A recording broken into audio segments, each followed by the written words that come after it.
Hello बच्चों, मैं योगेश कुमार त्रिपाठी आपके अपने चैनल आदर्श स्टडी पॉइंट पर आपका हार्दिक स्वागत करता हूं। कुछ दिनों से हम लोग लोकतंत्र के विषय में अध्ययन कर रहे हैं। समकालीन दक्षिण एशिया पाठ के अंतर्गत विभिन्न देशों की लोकतांत्रिक व्यवस्था के बारे में अध्ययन किया जा रहा है। आज हमारा प्रकरण है नेपाल में लोकतंत्रीकरण की प्रक्रिया।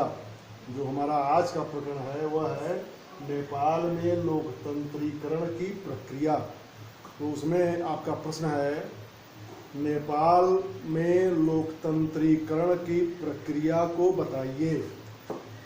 आपका प्रश्न रहेगा, प्रश्न लिख लीजिए, नेपाल में लोकतंत्रीकरण की प्रक्रिया को बताइए। उसके बाद उत्तर लिख करके हेडिंग डाल लीजिए, नेपाल में लोकतंत्रीकरण की प्रक्रिया। हेडिंग रहेगी नेपाल में लोकतंत्रीकरण की प्रक्रिया।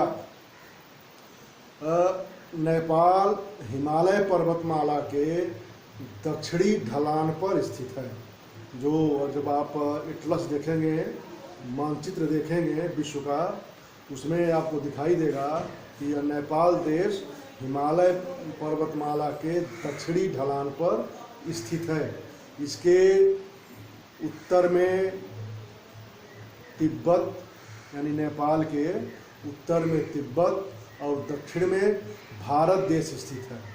18वीं सदी के पूर्वार्ध तक नेपाल कोई संगठित राज्य नहीं था। यानी 18वीं सदी के पूर्वार्ध में प्रारंभिक वर्षों तक नेपाल कोई एक संगठित राज्य नहीं था। इसके विभिन्न भागों में विभिन्न जमींदारों का शासन था। यानी नेपाल देश जो था छोटे छोटे राज्यों में विभक्त था, जहाँ जमींदारों का, छोटे छोटे राजाओं का, तालुकेदारों का शासन था। वह संगठित रूप से एक नेपाल देश के रूप में वह संगठित नहीं था। जो और जितने वे शासक थे छोटे छोटे, वे अपने अपने भागों के स्वतंत्र राजाओं की भांति वहाँ पर अपने हिस्से में शासन कर रहे थे। यानी 18वीं सदी के पूर्वार्ध में नेपाल एक संगठित देश के रूप में वहाँ की शासन व्यवस्था नहीं थी, बल्कि वह कई छोटे छोटे देशी या जमींदारों के नियंत्रण में था और वे लोग एक स्वतंत्र शासक के रूप में काम कर रहे थे। इसके बाद अगली हेडिंग आपकी रहेगी, नेपाल का राजनीतिक एकीकरण एवं राजतंत्र की स्थापना।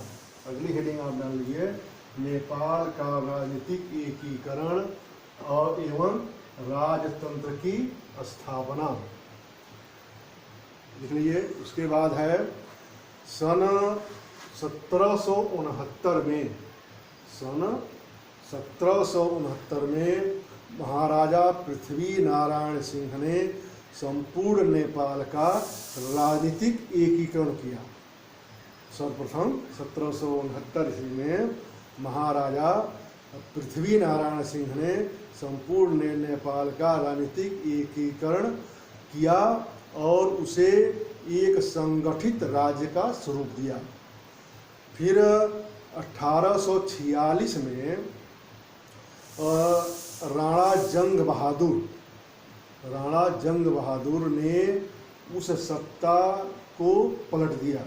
यानी जिस शासन व्यवस्था की स्थापना महाराजा पृथ्वी नारायण सिंह ने की थी, तो उनके अगली पीढ़ी जो शासन में आई, उसके सत्ता को राणा जंग बहादुर ने 1846 में बदल दिया और उनसे सत्ता अपने हाथों में ले ली और राजा की शक्तियों को महत्वहीन कर दिया तथा स्वयं सर्वोच्च शासक बन बैठे। इसके बाद लगभग 100 वर्षों तक, यानी वह जब राणा जंग बहादुर ने सत्ता उनसे महाराजा पृथ्वी नारायण सिंह से अपने हाथों में ले ली, उसके बाद लगातार 100 वर्षों तक राणा परिवार के विभिन्न व्यक्तियों ने प्रधानमंत्री के रूप में नेपाल की सत्ता पर निरंकुश शासन किया। इसको एक बार पुनः सुन लीजिए। 1769 में महाराजा पृथ्वी नारायण सिंह ने संपूर्ण नेपाल का राजनीतिक एकीकरण करके उसे एक संगठित स्वरूप प्रदान किया और वहाँ एक व्यवस्थित शासन प्रणाली की स्थापना की। वह शासन 1846 तक चलता रहा। 1846 में उनके प्रधानमंत्री राणा जंग बहादुर ने सत्ता अपने हाथों में हस्तगत कर ली और राजा के शक्तियों को महत्वहीन कर दिया और स्वयं वहाँ के शासक बन बैठे। राणा जंग बहादुर के बाद लगभग 100 वर्षों तक राणा परिवार के विभिन्न व्यक्तियों ने प्रधानमंत्री के रूप में नेपाल की सत्ता पर निरंकुश शासन किया। इसके बाद है अगली हेडिंग रहेगी नेपाल में संवैधानिक राजतंत्र। अगली हेडिंग डाल लीजिए नेपाल में संवैधानिक राजतंत्र। सन 1947 में नेपाल में संवैधानिक राजतंत्र स्थापित हुआ जो 1960 तक वहाँ स्थापित रहा, परंतु 1960 के बाद वहाँ के महाराजा महेंद्र ने संसद को भंग कर दिया। 1960 के बाद महाराजा महेंद्र वहाँ के शासक थे, राजा थे, उन्होंने वहाँ की संसद को भंग कर दिया और राजनीतिक नेताओं को जेल में डाल दिया और तथा सेना के माध्यम से सत्ता अपने हाथों में केंद्रित कर ली। इस प्रकार नेपाल में संवैधानिक राजतंत्र समाप्त हो गया, लोकतंत्र का भी मार्ग अवरुद्ध हो गया और एक निरंकुश राजतंत्र की स्थापना हुई। अब अगली हेडिंग रहेगी लोकतंत्र के समर्थन में आंदोलन। लोकतंत्र के समर्थन में आंदोलन। लोकतंत्र के समर्थन में आंदोलन। यद्यपि नेपाल में लोकतंत्र के समर्थन तथा उसे बहाल करने के लिए आंदोलन निरंतर चलता रहा। 1960 में जब वहाँ महाराजा महेंद्र ने जब संवैधानिक राजतंत्र को समाप्त करके एक निरंकुश राजतंत्र की स्थापना की, तभी से निरंतर लोकतंत्र के समर्थन में तथा उसे बहाल करने के लिए आंदोलन निरंतर चलता रहा। परंतु 1960 के दशक में उसमें तेजी आनी प्रारंभ हुई और इस आंदोलन के समक्ष विवश होकर के राजा ने 1990 में लोकतांत्रिक संविधान की मांग स्वीकार कर ली और 1990 में वहाँ लोकतांत्रिक सरकार का गठन हुआ। अभी हमने अभी इसके पहले हमने कह दिया है कि लोकतंत्र के समर्थन में आंदोलन चलता रहा, परंतु 1960 के दशक में इसमें तेजी आनी प्रारंभ हुई। उसको 1960 न लिख करके 1980 आप लिखिएगा। 1980 के दशक में उसमें तेजी आनी प्रारंभ हो गई, जिससे विवश होकर के 1990 में लोकतांत्रिक संविधान की मांग मान ली गई और 1990 में ही वहाँ लोकतांत्रिक सरकार का गठन हुआ। यह विडंबना ही कही जाएगी कि इतने संघर्ष के बाद 1990 में जब वहाँ लोकतांत्रिक सरकार स्थापित हुई तो उसका कार्यकाल काफ़ी छोटा हुआ। कई सरकारों की स्थापना हुई और वह समय जो था 1990 के बाद की जो अवधि जब लोकतांत्रिक सरकार की स्थापना हुई तो उस समय अनेक समस्याएं उत्पन्न हुई जो दलीय व्यवस्था के कारण उत्पन्न होती हैं, जिससे एक प्रकार से जनता के मन में भी दलीय व्यवस्था के प्रति वितृष्णा उत्पन्न होती चली गई। अब उसके बाद अगली हेडिंग डालिए माओवादी आंदोलन। अगली हेडिंग है माओवादी आंदोलन।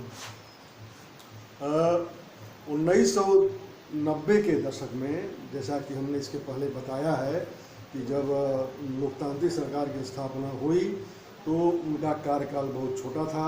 वह सभी कोई भी सरकारें अपने कार्यकाल को पूरा नहीं कर पाई।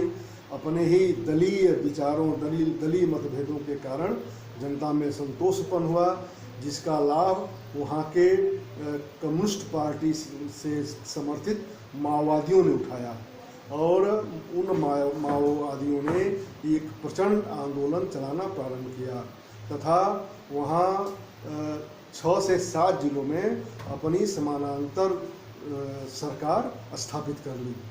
वे राजा के खिलाफ विद्रोह करने के लिए कटिबद्ध थे। जो माओवादी थे वे राजतंत्र के खिलाफ, राजा के खिलाफ विद्रोह करने के लिए कटिबद्ध थे, जिससे वहाँ की शाही सेना और माओवादियों में संघर्ष प्रारंभ हो गया, हिंसक संघर्ष प्रारंभ हो गया। इसी अवधि में माओवादी वहाँ राजशाही के खिलाफ थे। वहीं कुछ राजनीतिक दल जैसे नेपाली कांग्रेस तथा राष्ट्रीय प्रजातांत्रिक दल इन शाही संस्थाओं को बचाए रखने की कोशिश कर रहे थे। इस प्रकार वहाँ राजा की सेना, माओवादी और लोकतंत्र के समर्थकों के बीच त्रिकोणीय संघर्ष प्रारंभ हो गया।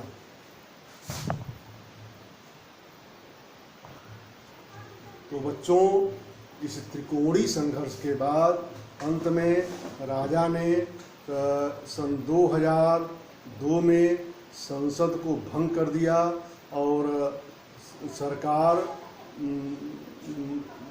2002 में संसद को भंग कर दिया और सरकार को बर्खास्त कर दिया। उस समय जो वहाँ की लोकतांत्रिक सरकार चुनी गई थी उसको बर्खास्त कर दिया। इस प्रकार लोकतंत्र नेपाल में एक बार पुनः समाप्त हो गया।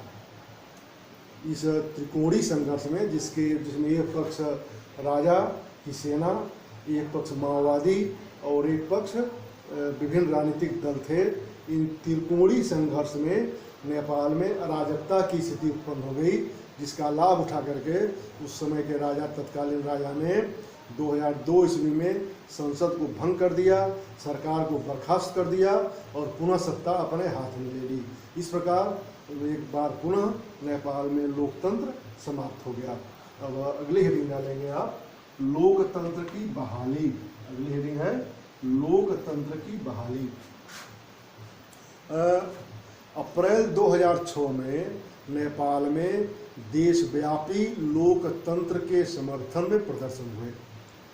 2006 में जब 2002 में जब सरकार को बर्खास्त करके वहाँ के राजा ने शासन अपने हाथ में ले लिया था, तभी से लोकतंत्र के समर्थन में लोकतांत्रिक व्यवस्था को स्थापित करने के लिए जन आंदोलन प्रारंभ हो चुका था।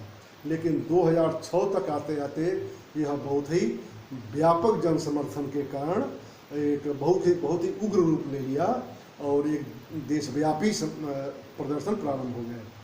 अंत में बाध्य होकर के उस जन आंदोलन से बाध्य होकर के तत्कालीन राजा ज्ञानेंद्र ने 24 अप्रैल 2006 को संसद को बहाल कर दिया, जिसे उन्होंने 2002 में भंग कर दिया था। राजा ने नेपाली कांग्रेस के नेता गिरिजा प्रसाद कोइराला को वहाँ का प्रधानमंत्री नियुक्त किया। प्रधानमंत्री नियुक्त करने के बाद जो नई सरकार आई उसने सेना पर राजा का नियंत्रण समाप्त कर दिया और उसे सरकार के नियंत्रण में ले आया। मतलब जैसे जो सेना पहले राजा के नियंत्रण में रहती थी उसे लोकतांत्रिक तरीके से चुनी हुई सरकार के अधीन कर दिया गया और एक नए संविधान के निर्माण के लिए संविधान सभा के निर्वाचन का निर्णय लिया गया और जो नेपाल के लिए एक नए संविधान का निर्माण करती।